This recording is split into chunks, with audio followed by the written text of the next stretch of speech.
আবার আল্লাহ বললেন, গোলাম, স্পেশাল একজন ফেরেশতা আমি মরণের জন্য সিলেক্ট করলাম, নাম মালাকুল মাউত। তাকে আমরা আজরাইল বলে চিনি। এই মালাকুল মাউত তার বাহিনী নিয়ে নির্ধারিত টাইমে গোটা বিশ্বের সব মানুষের রূহ কবজ করে। অন টাইম নাকি দেরি করে? মালাকুল মাউত আগেও আসে না, পরেও আসে না। সুবহানাল্লাহ পড়েন। সাইয়েদনা সুলাইমান আলাইহিস সালামের জামানাতে ওনার এক ওয়াজির ছিল, মন্ত্রী। ওই মন্ত্রীকে নিয়ে উনি বৈঠক করতেন। ওনার সময় উনি মালাকুল মাউতের সাথে বৈঠক করতেন। শুনতেছেন? আপনাদের মনোযোগ আছে তো? উনি বৈঠকে বসেছেন, মালাকুল মাউতও বসা, ওয়াজিরও বসা। হঠাৎ মালাকুল মাউত ওয়াজিরের দিকে বড় বড় চোখ করে তাকাচ্ছে। বড় বড় চোখ করে তাকানোতে ওয়াজির ভয় পেয়েছে। হঠাৎ মালাকুল মাউত চলে গেল। ওয়াজির বলে, ও সুলাইমান আলাইহিস সালাম, এই যে লোকটা বড় বড় চোখ করে আমার দিকে তাকালো, এটা কে? সাইয়েদনা সুলাইমান বলে, হাদা মালাকুল মাউত। যে বর্ণনাটা বলছি এটা হাদিস না, এটা হচ্ছে ইসরাইলিয়া, জিউস ট্র্যাডিশন। কোরআন হাদিসের সাথে কোনো দ্বন্দ্ব নাই, তাই বর্ণনা করা যাবে। বিষ্ণু বলেছেন, বাল্লিগু আন্নি ওয়ালাউ আয়া। আবার বলেছেন, ওয়া হাদ্দিসু আন বনি ইসরাইল ওয়ালা হারাজ। বনি ইসরাইলের ট্র্যাডিশন বর্ণনা করো, জিউস ট্র্যাডিশন বর্ণনা করো, এতে কোনো সমস্যা নাই। ওয়াজির বলে, ও সাইয়েদনা সুলাইমান, বড় বড় চোখ করে যে তাকালো লোকটাকে? সাইয়েদনা সুলাইমান বলে, হ্যাঁ দা মালাকুল মাউত, এটা মৃত্যুর ফেরেশতা। ওয়াজিরের কলিজায় পানি নেই। এটা কি ফেরেশতা? শুনে তো পিলে চমকে গিয়েছে। কয় কি? মালাকুল মাউত তো আমার চিনে ফেলাইছে, বাড়ি চিনে ফেলছে, আমার খবর আছে। সাইয়েদনা সুলাইমান আলাইহিস সালাম জিনদেরকে দিয়ে কাজ করাতেন, মেঘমালাকে দিয়ে কাজ করাতেন, বিশাল সিংহাসন নিয়ে পৃথিবীর প্রাচ্য থেকে পাশ্চাত্যে ঘুরে বেড়াতেন। সাইয়েদনা সুলাইমানকে ওয়াজির বলে, ও সুলাইমান, মেঘমালাকে আদেশ করে দেন, আমি আর এই ফিলিস্তিনের ভূখণ্ডে থাকতে চাই না। আকাশের মেঘমালার উপরে আমারে বসিয়ে দেন, আর বলে দেন আমারে নিয়ে যেন আকাশের মেঘমালা হিন্দুস্তানের ওই দূর পর্বতে রেখে আসে। আকসা আল হিন্দ, হিন্দের সবচেয়ে দূরবর্তী জায়গায় জন্য আমার রেখে আসে। সাইয়েদনা সুলাইমান বললেন, আকাশের মেঘ যাও, আমার ওয়াজিরকে নিয়ে হিন্দুস্তানের একটা উপদ্বীপে রেখে আসো। রেখে আসা হলো। কিছুক্ষণ পর মালাকুল মাউত সাইয়েদনা সুলাইমানের কাছে হাজির। সাইয়েদনা সুলাইমান বললেন, ও মালাকুল মাউত, কই ছিলা? কই, একটু আগে হিন্দুস্তান থেকে আপনার ওয়াজিরের রূহ কবজ করে আসছি। সুবহানাল্লাহ পড়েন। এটা আবার কেমন কথা, তুমি ওইখানে গেলা কেন? কয়, রব্বুল আলামিন কিছুক্ষণ আগে আমার কাছে পায়গাম পাঠিয়েছে, যাও সাইয়েদনা সুলাইমানের ওয়াজিরের রূহটা কবজ করো। কবজ করার জায়গা হলো হিন্দুস্তানের উপদ্বীপ। কোন জায়গায়? মালাকুল মাউত এসে দেখে সুলাইমান নবীর সাথে মিটিং করে। ওয়াজির কার সাথে মিটিং করে? সুলাইমান নবীর সাথে। কিন্তু ফরমানে লেখা রূহ কবজ করতে হবে কোথায়? হিন্দুস্তানে। সুবহানাল্লাহ কইবেন না? এই জন্য বড় বড় চোখ করে আমি তাকিয়েছি, আর মনে মনে ভাবলাম টাইম তো নাই, কারণ মৃত্যু তো অন টাইমে হতে হয়, এখনই ওর রূহ কবজ করতে হবে। কেমন করে ওইখানে যাবে আমি জানি না, আমি আগে চলে যাই। মালাকুল মাউত চলে গেল, যে দেখে ওই জায়গায় ওয়াজিরও হাজির। সাথে সাথে রূহ কবজ করে আল্লাহর কাছে চলে গিয়েছে। পড়েন সুবহানাল্লাহ। এজন্য আল্লাহ বললেন, মালাকুল মাউত আমি নির্ধারণ করে দিয়েছি, পৃথিবীর প্রতিটি মানুষ মালাকুল মাউতকে দেখবে, চাক্ষুষ দেখবে, ভালো হলেও দেখবে, খারাপ হলেও দেখবে। কার কথা?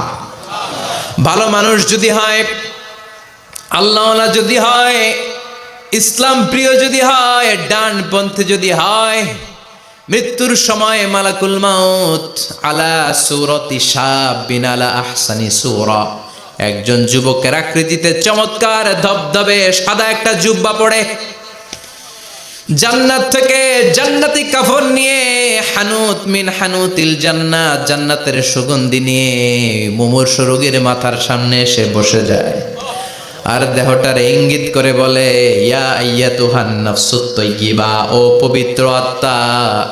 আরেক বর্ণনায় এসেছে, ইয়া আইয়াতুহান নাফসুল মুতমাইন্নাহ, ও প্রশান্ত আত্মা, উখরুজি ইলা মাগফিরাতিম মিনাল্লাহ, আল্লাহর ক্ষমার দিকে বের হয়ে আসো।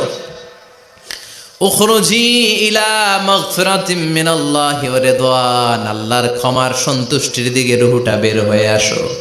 স্মুথলি বলার সাথে সাথে মুমিনের দেহ থেকে রুহটা বের হয়ে আজরাইলের হাতে চলে যায়।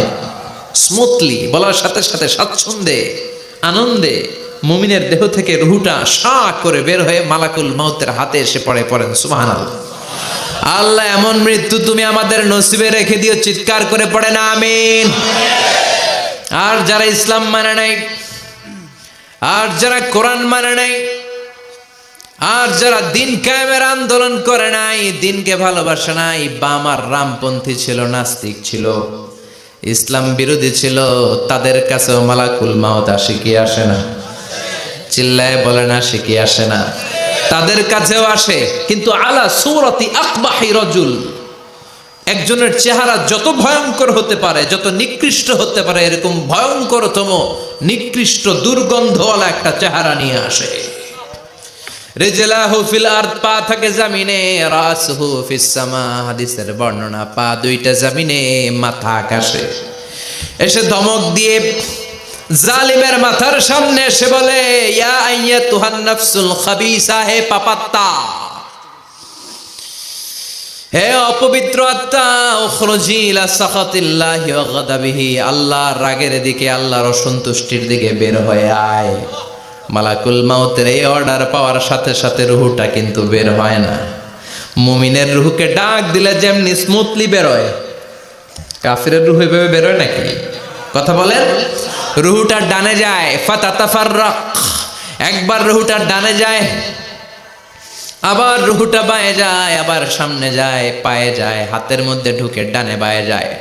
মালাকুল মাউত আবার ধমক দিয়ে বলে, ইয়া আইয়াতুহান নাফসুল খাবিসা, পাপাত্তা, বের হয়ে আয়। রুহটা আবার ডানে যায়, বাঁয়ে যায়, সামনে যায়, পেছনে যায়। এবার ঘপাস করে মালাকুল মাউত রুহুকে ধরে টান মারে। সারা দেহটা থেকে প্রাণ রস সিক্ত করতে করতে দেহ থেকে রুহটাকে টেনে হিচড়ে বের করে আনে। আর মুমূর্ষ রোগীটা চিৎকার মারতে থাকে, পড়েন না আউযু বিল্লাহ। একটা জীবন্ত ছাগলের চামড়াগুলো জবাই না দিয়ে কেউ যদি টেনে টেনে বের করে, ছাগল জবাই হয় নাই কিন্তু চামড়া এক পাশ থেকে টেনে টেনে টেনে হিচড়ে আপনি গা থেকে বের করলে যত কষ্ট হয়, এর চেয়েও বেশি কষ্ট দিয়ে মালাকুল মাউত বামপন্থী আর কাফেরদের রুহুটা দেহ থেকে বের করে আনে, পড়েন না আউযু বিল্লাহ। আমাদের রুহুটা যেন আল্লাহ, মুমিনদের রুহু আপনি যেভাবে কবজ করান, ওইভাবে যেন আমাদের রুহুটা বের হয়ে আসে। আর জোরে পড়েন আমিন। এজন্য আল্লাহ বললেন, বাল তুসিরুনাল হায়াতাদ দুনিয়া ওয়াল আখিরাতু খায়রুন ওয়া আবকা। পাগলের মতো মোহাচ্ছন্ন হয়ে এই দুনিয়াটার পেছনে ছুটে বেড়াও, এই দুনিয়া আসল নয়, আখিরাত হলো আসল। চিল্লায় বলেন ঠিক কিনা? অস্থির, আমরা ব্যস্ত দুনিয়ার লোভে আর মোহে পড়ে আমাদেরকে যে মরতে হবে, চলে যে যেতে হবে, এটা ভাবার সময় আমাদের নাই। চিল্লাই কোন ঠিক কিনা? এজন্য বলা হয় মুতু ক্বাবলান তামুতু, মরার আগে একবার মরো। হাসিবু ক্বাবলান তুহাসাবু আলাইক, তোমার হিসাব কিয়ামতের দিন করার আগে তুমি তোমার হিসাব করো। জীবনে কি কি পাপ করেছি আমি জানি, আমার চেয়ে ভালো কেউ জানে না। চিল্লায় বলেন ঠিক কিনা? কি কি অন্যায় করেছি আমার হৃদয়ের মধ্যে কথাগুলো আছে না নাই? পৃথিবীর কেউ না জানলেও আমি জানি কি জানি না। এজন্য হাসিবু ক্বাবলা আন তুহাসাবু আলাইক, তোমার হিসাব বসার আগে নিজে হিসাব করো কি কি করলা। আসল মরণের দিন শটান হয়ে তো শুয়ে পড়ো ভাই, মরার আগে আরেকবার মরো। মরার আগে আরেকবার কি করবেন? কথা বলেন, মরার আগে কি করতে হবে? হঠাৎ একদিন বিছানায় শটান হয়ে শুয়ে যান, চক্ষুটা বন্ধ করেন, ভাবেন মরে গিয়েছেন, এই তো মালাকুল মাউত চলে এসে রুহটা নিয়ে গেল। আত্মীয় স্বজন চিৎকার চেঁচামেচি শুরু করে দিল, কান্নার রোল পড়ে গেল চারদিকে। মাইকের মধ্য দিয়ে, মসজিদের মাইকে অ্যানাউন্স হয়, অমুক এলাকার নিবাসী অমুক ভাই আমাদের মধ্যে দুনিয়ায় নাই, তার জানাজা হবে এশার নামাজের পর। সবাই এসে রুহের মাগফিরাত করেন। সবাই আপনারে দেখতে আসবে, কেঁদে কেঁদে লোকজন আপনারে কবর দিতে আসবে। চিল্লায় বলেন ঠিক কি না? কেঁদে কেঁদে সবাই আসবে, দেখার জন্য আসবে। ছেলেগুলো কাঁদবে, স্ত্রী কাঁদবে, বাবা মা কাঁদবে, বন্ধু বান্ধব কাঁদবে। আর ঘরের মধ্যে রাখা হবে না। এবার আপনাকে গোসল দেওয়ার পালা। চক্ষু বন্ধ করে চিন্তার দরকার আছে না নাই? একটু চোখটা বন্ধ করে ভাবেন, আপনাকে গোসল দেয়া হবে, জামাগুলো খোলা হবে। এত টাকা দিয়ে যে দামি গোসলখানা টাইলস লাগিয়ে ঘরে বানালেন, আপনার শেষ গোসলটা কি ওই দামি গোসলখানায় হবে? লাশ যেখানে ধোয়া হয় ওই জায়গায় ধোয়া হবে। আপনাকে কাফন পরানো হবে। আপনার কলিজার টুকরা ছোট বাচ্চাটারে বলা হবে, আব্বু দেখে যাও তোমার বাবারে শেষবারের মতো দেখো। আপনার বাবা মা শেষবারের মতো একটা নজর দিয়ে আপনার চেহারাটা দেখে নিবে। বন্ধু বান্ধবরা শেষবারের মতো একবার আপনারে দেখে নিবে। জানাজার জায়গায় নেওয়া হবে। হবে না এই ঘটনাটা আমাদের? হ্যাঁ, হবে কি না? হাজার হাজার মানুষ শেষ বিদায় দেওয়ার জন্য আসবে। 4টা তাকবীর দিয়ে ইমাম নামাজ শুরু করবে। আল্লাহু আকবার, আল্লাহু আকবার, আল্লাহু আকবার, আল্লাহু আকবার বলে নামাজ শুরু করবে। নামাজ শেষ। এবার পালকিতে করে কবরে যাওয়ার পালা। আহা, যেতেই হবে, যেতেই হবে। পালকিতে করে লোকজন নিতে শুরু করবে। কবরস্থানের ওই জায়গায় যেখানে মানুষ বছরে মানুষ না মরলে যায় না, ওই গহীন নিঝুম কবরস্থানে ঢুকানো হবে। পালঙ্ক থেকে নামিয়ে আপনার জন্য করে রাখা আগ থেকে কবরটার মধ্যে শুইয়ে দেয়া হবে। উপরে বাঁশ দিয়ে ছাউনি। শেষবারের মতো সবাই দেখে বাঁশের ছাউনির উপরে মাটি চাপা দিবে। ঠিক কিনা? চলে যাবে সবাই, কেউ নাই, অন্ধকার, শুধু অন্ধকার। এই অন্ধকার যেন শেষ হতে চায় না। এই ঘটনা ঘটবে না আমাদের? কথা বলেন, ঘটবে কিনা? এজন্য মরার আগে এগুলো চিন্তার দরকার আছে না নাই? মরার আগে আরেকবার মরার দরকার আছে না নাই? এজন্য রব্বুল আলামিন বলেন, বাল তুসিরুনাল হায়াতাদ দুনিয়া ওয়াল আখিরাতু খায়রুন ওয়া আবকা। এই দুনিয়ার জীবনটাকে তোমরা আসল জীবন মনে করো, এটা আসল জীবন নয়। আসল জীবন হলো কবরের জীবন। চিল্লায় বলেন ঠিক কিনা? এজন্য লাইফটা হলো one time, one chance. Second কোনো চান্স আপনাকে দেয়া হবে নাকি? কাফেররা বলবে, ইয়া রাব্বি আরেকটা সুযোগ দেন। লাউ আন্না লানা কাররা ইয়ানি মাররা। আল্লাহর একটা সুযোগ যদি পেতাম, দুনিয়াতে ভালো করে আসতাম। আল্লাহ বলবেন, ইন্নাহা কালিমাতুন কাইলুহা, এটা শুধু তাদের মুখের কথা। তাদেরকে আবার সুযোগ দিলেও তারা কিচ্ছু করবে না। চিল্লা এখন ঠিক কিনা? এজন্য একটা চান্স আমরা পেয়েছি। এই দুনিয়ার ওয়ান চান্সে আমরা ভয় পাবো একজনকে। চিল্লায় বলেন তিনি কে? এজন্য যেতে আমাদেরকে হবে। এই মরণ থেকে পালানোর কোনো সুযোগ কেউ পালাতে পারে নাই। এই মরণ হলো আখিরাতের প্রবেশদ্বার। মরণ নামক পালকিতে চড়ে আমরা কবরের ভেতরে ঢুকি। মরণ হলো প্রথম পর্ব, কবর হলো দ্বিতীয় পর্ব। যেরকম ঠিক কিনা? এজন্য বিশ্বনবী বললেন, আল কবর রাউদাতুম মিন রিয়াদিল জান্নাহ আও হুফরাতুম মিন হুফারিন নার। কবর হলো কারো জন্য জান্নাতের বাগান, কারো জন্য জাহান্নামের গর্ত। আমরা বলি, আল্লাহ আমাদের কবরটারে জান্নাতের বাগান বানাও। আরো জোরে পড়েন আমিন। আবার বিশ্বনবী বললেন, ইন্নাল কবরা আউয়াল মানজিল মিন মানাজিলিল আখিরাহ। কবর হলো আখিরাতের মানজিলগুলোর প্রথম মানজিল। আখিরাতে একটার পরে একটা অনেকগুলো স্টেশন আপনাকে পার হতে হবে। প্রথম স্টেশনটার নাম হলো কবর। প্রথম স্টেশনের নাম কি? এই কবর নামক স্টেশনে যদি আপনি মাফ পেয়ে যান, সামনের সব স্টেশনগুলোতে মাফের ব্যবস্থা করবে কে? আল্লাহ। আর কবর নামক স্টেশনে যদি ধরা খেয়ে যান, আপনার মায়ের আছে না নাই? লাশটাকে যখন রাখা হয়, লাশটা চিনে কে আমারে রাখলো, কে আমাকে ধৌত করলো, কে আমারে কাফন পড়ালো।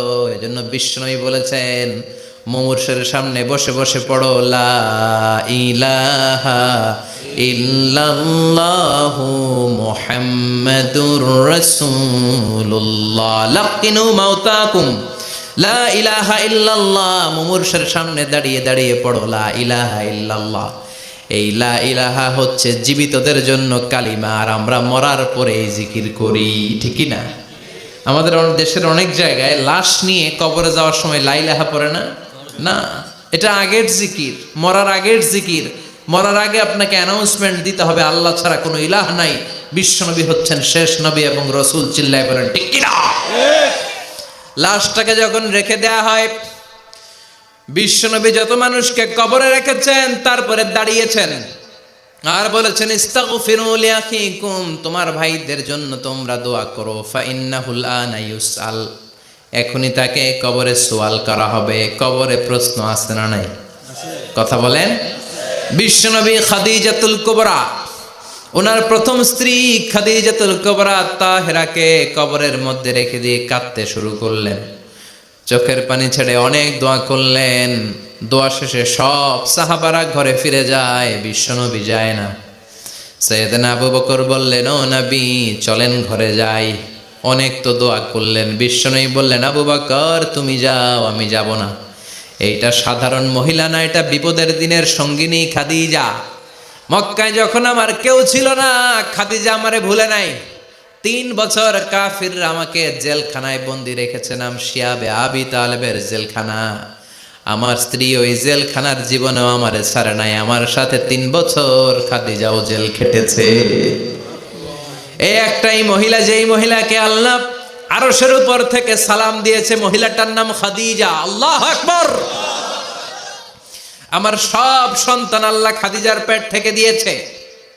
ফাতেমাতুজ জোহরা খাদিজার মেয়ে, জাইনাব খাদিজার মেয়ে, উম্মে কুলসুম খাদিজার মেয়ে, রুকাইয়া খাদিজার মেয়ে, আবুল কাসেম বিশ্বনবীর ছেলে খাদিজার ছেলে, আব্দুল্লাহ যাকে তাইয়্যিব এবং তাহের নামে আমরা চিনি, সেও খাদিজার ছেলে। সুবহানাল্লাহ। ও আবু বকর, আমার এই কলিজার টুকরা প্রিয়তমা খাদিজারে রেখে দিয়ে কেমনে বাসায় যায়? তুমি যাও, আমি দাঁড়িয়ে থাকবো। এখনই মুনকার নাকির এসে খাদিজারে প্রশ্ন করবে, আমি দেখব খাদিজা উত্তর দিতে পারে কিনা। আর প্রশ্নের উত্তর যদি ভুল করে ফেলে, কবরের উপর থেকে আমি নিজে প্রশ্নের উত্তর দিয়ে দেব। সাইয়েদনা জিবরাইল বললেন, নবী আপনার আর দাঁড়িয়ে থাকার দরকার নাই, আবু বকরের সাথে ঘরে চলে যান। আল্লাহ জানিয়ে দিয়েছে, খাদিজার কবরের প্রশ্নে যদি কোনো সমস্যা হয়, আরশের উপর থেকে খাদিজার প্রশ্নের জবাব আল্লাহ নিজে দিয়ে দিবে। এজন্য কবরের আযাব থেকে বিশ্বনবী পানাহ চেয়েছেন। বিশ্বনবী বলেছেন, আল্লাহুম্মা ইন্না নাউযু বিকা মিন আযাবিল কবর। ও আল্লাহ, কবরের আযাব থেকে তুমি আমাদেরকে বাঁচাও। পড়েন আমিন। কবরে মুমিনদেরকে 4টা প্রশ্ন করা হবে, কাফিরদেরকে 3টা প্রশ্ন। চিৎকার করে বলেন, মুমিনের প্রশ্ন কয়টা? আর জোরে বলেন। প্রথম প্রশ্ন, মার রব্বুক, তোর রবের নাম কি? আমরা কি বলবো? আল্লাহ আমারে রব, এই রবি আমার সব, দমে দমে তনু মনে তারি অনুভব। আল্লাহ আমারে রব, এই রবি আমার সব। পড়েন আমিন। দ্বিতীয় প্রশ্ন, আমার দিন, উত্তর দিনের নাম কি? ধর্মের নাম কি? তৃতীয় প্রশ্ন, মান হাদার রাজুল, এই লোকটাকে কে? আমরা বলবো মুহাম্মদ সাল্লাল্লাহু। 3টা প্রশ্নের উত্তর যখন আপনি কবরে করে দিতে পারবেন, অতিরিক্ত একটা প্রশ্ন, ওয়ামা ইলমুক, এই যে 3টা প্রশ্নের উত্তর পাল্লা, কেমন করে উত্তর জানলা? কোত্থেকে শিখেছো? নকল করে আনছো কাফনের কাপড়ে? পরীক্ষার হলে নকল আছে না নাই? হাতে নকল আছে না? পায়ে নকল, মুজার ভিতরে নকল আছে না নাই? মোবাইলে নকল আছে না নাই? নকল থেকে আল্লাহ তুমি বাঁচাও। আরো আসতে কোন আমি। কিভাবে জানলা? কেমন করে 3টা প্রশ্নের উত্তর শিখলা? What is the source of your knowledge? তথ্যসূত্র কি? আপনাকে বলতে হবে, আমি যেই কিতাবটা থেকে শিখেছি কিতাবটার নাম কি? চিল্লায় বলেন, কি নাম? এই কিতাবটা হলো কোরআন। আপনাকে বলতে হবে, কোরআন থেকে আমি শিখেছি, বিশ্বনবীর হাদিস থেকে আমি শিখেছি। 4টা প্রশ্নের উত্তর যখন পারবেন, ফেরেশতারা বলবে আহলান সাহালান, খুশ আমদেদ, কংগ্রেচুলেশন, বাহ বাহ, তুমি তো চমৎকার পেরেছো। ফায়ুফসাহু লাহু কবরুহু ৭০ যিরাআন, মুমিন বান্দার কবরটা ৭০ হাত লম্বা করে দেয়া হবে। ইফতাহু লাহু বাবুন ইলাল জান্নাত, জান্নাতের দিকে তার কবর থেকে একটা দরজা বানিয়ে দেয়া হবে। জান্নাতের সুঘ্রাণ ঠান্ডা বাতাস এসে তার কবরের ভিতরে ঢুকতে শুরু করবে। ইউলবাসু লিবাস মিন আহলিল জান্নাত, জান্নাতীদের পোশাক তার গায়ের মধ্যে পরিয়ে দেয়া হবে। আল্লাহু আকবার। আর বলা হবে নাম কানাউমিল আরুস, বাসর রাতে বর যেমনি কনেকে নিয়ে ঘুমিয়ে যায়, তুমিও একটা ঘুম দাও। আলহামদুলিল্লাহ পড়ে। মুমিন বান্দা আনন্দের একটা ঘুম দিবে। ইসরাফিলের সিংগার আওয়াজ ছাড়া পৃথিবীর কোনো কিছুই তার আগে এই ঘুম ভাঙতে পারবে না। আল্লাহ আমরাও যেন সেদিন কবর একটা মজার ঘুম দিতে পারি, তুমি তৌফিক দাও। জোরে পড়েন আমিন। এবার বামপন্থী নাস্তিক আর কাফেরদের পালা, ইসলাম বিদ্বেষীদের পালা, আলেম ওলামাদের শত্রুদের পালা, ইসলামকে যারা বিজয়ী শক্তি হিসেবে মানতে পারে নাই তাদের পালা। চিল্লায় এখন ঠিক কিনা? ওদেরকেও একই প্রশ্ন, রব কে? ওরা বলবে আমি জানি না। আমাদের উত্তর আল্লাহ। ওরা বলবে আমি কিচ্ছু জানি না, আমি সব ভুলে গেছি, আমার মাফ করে দেন, আমি কিছুই জানি না। তবে আমি ইসলাম বিরোধীদের সাথে চলতাম, যারা ইসলাম রে বাস দিত আমি তাদের সাথে স্লোগান দিতাম। এরকম ডাকাইত আছে না নাই? দ্বিতীয় প্রশ্ন, আমা দিন, তোমার ধর্মের নাম কি? কয় আমার ধর্ম নাই, আমার ধর্ম কর্ম নাই, আমি খালি দুনিয়া কে মজা লেলো, দুনিয়া তোমারই হ্যায়, আমি খালি দুম্মা চলে দুম। আছে না নাই? আমি শুধু মৌজ মাস্তিতে ব্যস্ত ছিলাম, আমার দুনিয়া নাই, দিন নাই, আখেরাত নাই, রবকে আমি জানি না, ধর্মকে জানি না। ইসলাম বিরোধী রাজনীতি আমি করতাম, মাও সেতুংয়ের রাজনীতি, কার্ল মার্কসের রাজনীতি, বুশের রাজনীতি, ডোনাল্ড ট্রাম্পের রাজনীতি, বামপন্থীদের রাজনীতি। চিল্লায় এখন ঠিক কিনা? কোনো ধর্ম নাই। এই লোকটাকে চিনো কিনা বলো। বিশ্বনবীর চেহারা দেখিয়ে বলা হবে এই লোকটাকে, কয় জানি না। এরে আমি মানতাম না, এরে আমি গালে দিতাম।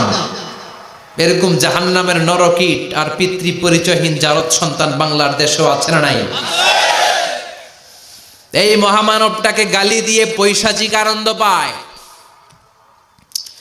পত্রিকায় লিখে, ব্লগের মধ্যে লিখে, ইন্টারনেটে কার্টুন বানিয়ে বানিয়ে পৈশাচিক ফুর্তি করে। এগুলো জাহান্নামের কীট, এগুলো জারদ সন্তান, বাপ মায়ের ঠিক নাই। চিল্লা এখন ঠিক কিনা? আমার নবীরে যারা গালি দেয় এগুলোর বাপ মায়ের ঠিক আছে? এগুলোর কোনো গোড়া আছে? এগুলোর কোনো শেকড় আছে? এগুলো আগাছা চিৎকার করে বলো ঠিক কিনা? বলবে আমি জানি না। ফেরেশতারা বলবে দাঁড়া, আমরা জানি। তোর সাথে কেমন আচরণ করতে হবে আমাদেরকে ট্রেনিং দিয়েছে কে? এবার শুরু হবে মাইর। কি শুরু হবে? কথা বলেন, মাইর। ফায়ুদরাবু বিমা তারিকা মিন হাদিদ, লোহার হ্যামার দিয়ে শুরু হবে মাইর। এক একটা হ্যামারের বাড়িতে মাথাটা ফেটে চূর্ণ বিচূর্ণ হয়ে যাবে, দেহটা জামিনের ভেতরে ৭০ গজ ডুবে যাবে, দেবে যাবে। ওর চিৎকারে কবরস্থানটাও থারথার করে কাঁপবে। আবার জামিনকে বলা হবে ইলতাইমি, চাপা দে। জামিনে ঢুকে যাওয়ার পরে জামিনের এপাশ থেকে একটা চাপা, মাটি চাপা, বাম দিক থেকে মাটি চাপা, 2 চাপায় ডান দিকের পাজর বায়ে চলে যাবে, বাম দিকের পাজর ডানে চলে আসবে। ওর চিৎকারে কবরস্থানটা থার থার করে কাঁপবে। আল্লাহ এই ধরনের পরিস্থিতি থেকে তুমি আমাদেরকে বাঁচাও। আরো চিৎকার করে বলেন আমিন। এই জন্য কবরের এই প্রস্তুতি নেওয়ার দরকার আছে না নাই? কোরআনের পক্ষে থাকার দরকার আছে না নাই? ইসলামের পক্ষে থাকার দরকার আছে না নাই? ইসলামী আন্দোলনের সাথে থাকার দরকার আছে না নাই? ইসলামের বিজয় চাওয়ার দরকার আছে না নাই? যে লোক ইসলামের বিজয় চায় না, যে লোক চায় না ইসলাম দিয়ে দেশ শাসিত হোক, যে লোক চায় না কোরআনটা সংসদ ভবনে নেতৃত্ব দেখ, তার অন্তরে ঈমান থাকতে পারে নাকি? এই জন্য মৃত্যু থেকে যতই পালিয়ে বেঁচে থাকতে পারবা নাকি? পারা যাবে? চিল্লায় বলেন। কোন নবীরা পারছে? আদম আলাইহিস সালাম মৃত্যু থেকে বেঁচে গেছে না? মরছে? কথা বলেন না। উনি পৃথিবীর একমাত্র মানুষ যিনি জানতেন যে উনি কতদিন বাঁচবেন। সুবহানাল্লাহ পড়েন। উনি জানতেন উনি কতদিন বাঁচবেন। কেন আল্লাহ জানালেন? এর কারণ মৃত্যু কি এটা উনি জানেই না, কেমনে মরে দেখেই নাই, কষ্ট কি জানে না। আমরা আমাদের দাদাকে মরতে দেখেছি, বাবাকে মরতে দেখেছি, মামাকে মরতে দেখেছি, মরণের কত কষ্ট আমরা দেখি, এজন্য ভয় আছে না নাই? আদম আলাইহিস সালামের দাদা আছে নাকি? বাবা, মামা, খালু, শালা আছে নাই? এজন্য মৃত্যু যে কেমন এটা উনি জানতেন না। এজন্য আল্লাহ জানিয়ে দিলেন, আদম পৃথিবীতে তুমি 1000 বছর বাঁচবা। আলফু সানা লাম্মা খালাকাল্লাহু আদামা ওয়া কানা তুলুহু 60 যিরাআন। বুখারীর বর্ণনা, সাইয়েদনা আদম আলাইহিস সালামকে বানানোর পরে আল্লাহ 60 হাত লম্বা বানালেন। কয় হাত? জোরে বলেন, আরো জোরে। 60 হাত লম্বা। এরপরে ওনার ঔরসে পৃথিবীতে যত নারী আসবে, পুরুষ আসবে রূহের জগতে, সবগুলো রূহকে বসিয়ে দিলেন বৈঠকে। সুবহানাল্লাহ। বিশাল কনফারেন্স রুম। আমরাও ছিলাম না? আমাদের রূহটাও ছিল। সাইয়েদনা আদম বললেন, আল্লাহ এরা কারা? আল্লাহ বললেন, আদম এগুলো সব তোমার সন্তান। সাইয়েদনা আদম অবাক দৃষ্টিতে, অপলক নয়নে নিজের সন্তানদের রূহগুলো দেখতেছিলেন। দেখতে দেখতে হঠাৎ একটা রূহকে ভালো লেগে গেল। বললেন, আল্লাহ এটা কার রূহ? আল্লাহ বললেন, এটা দাউদ আলাইহিস সালামের রূহ। পড়েন সুবহানাল্লাহ। আল্লাহ এটাকে দেখতে বড় ভালো লাগে। কার রূহ? এটা তোমার ছেলে নবী হবে, নবী দাউদের রূহ। কাম উমরু, আল্লাহ দুনিয়াতে সে কয়দিন বাঁচবে? আল্লাহ বললেন, 40 সানা, 40 বছর। কয় বছর? সবাই বলেন কয় বছর? 40 বছর। সাইয়েদনা আদম বললেন, মাবুদ আমার এত সুন্দর কলিজার টুকরা সন্তান দাউদ আলাইহিস সালামকে দুনিয়াতে মাত্র 40 বছর আপনি কেন দিলেন? আল্লাহ প্রথম মানুষ এবং নবী হিসেবে আপনার কাছে ফরিয়াদ করি, আমার ছেলে দাউদের বয়স বাড়ায়া দেন। আল্লাহ কয়, না, হাদা কদ কুতিবা, এটা লেখা হয়ে গেছে। রুফিআতিল আকলাম ওয়া জাফফাতিস সুহুফ, লিখে ফেলছি, কলম শুকায় গেছে, কালি শুকায় গেছে, এটা চেঞ্জ করা যাবে।